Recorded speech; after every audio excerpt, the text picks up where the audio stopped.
Welcome back to my channel. তো guys, তোমরা কেমন আছো? আশা করি তোমরা ভালো আছো। তো আমি তোমাদেরকে পার্ট 1-এ দেখিয়েছিলাম যে আমি কোথায় যাচ্ছি। তো এটা হচ্ছে পার্ট 2। তো পার্ট 2-এ আমি তোমাদেরকে বলছি, এটা আমি এসেছি একটা শিব মন্দিরে। খুব জাগ্রত ঠাকুর এইখানে যে যা মানসিক করে সে মানসিক পূরণ হয়। তো এখানে তোমরা দেখতেই পেয়েছো অনেকে মানসিক করেছে। তো এই যে আমরা এবারে পুজো দেবো, ওই জন্য আমাদের ঘটে ফুল, জল, বেলপাতা সব কিছু রেডি আছে, সব লাইনে দাঁড়িয়ে আছি। দেখতেই পেয়েছো কত লম্বা লাইন। তো এইখানে অনেকে ভিজে বস্ত্র পরেও পুজো দেয়। তো এই যে এইখানে শিবলিঙ্গ, আর এই হচ্ছে আমাদের মা দুর্গা। যে এই যে সামনে যে মূর্তিটা তোমরা দেখতে পেয়েছো, আমি ঠিক মতন ক্যামেরা করতে পারিনি, তাও ভিতরে ঢুকে ক্যামেরা করেছি।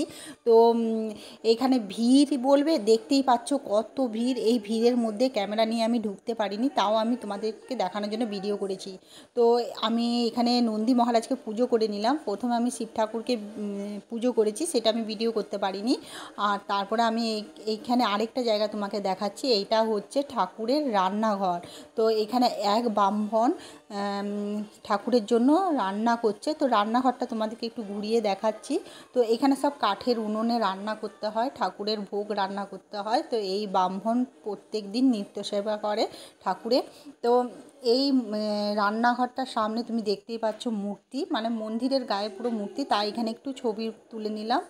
তো দেখতে খুব ভালো লাগছে, কারণ মন্দিরের গায়ে গায়ে সব মূর্তি করা আছে। এবারে সব পুজো টুজো করার পর এবারে আমরা কিছু খেয়ে নেবো, কারণ সারাদিন উপোস। সকাল থেকে প্রায় 1টা বাজে আমাদের পুজো শেষ করতে। এবার আমরা খেয়ে দিয়ে বাড়ি চলে যাব। তো আমার ভিডিওটা যদি তোমাদের ভালো লেগে থাকে তো আমার চ্যানেলটা তোমরা সাবস্ক্রাইব করে দিও। দেখা হচ্ছে নেক্সট ভিডিওতে।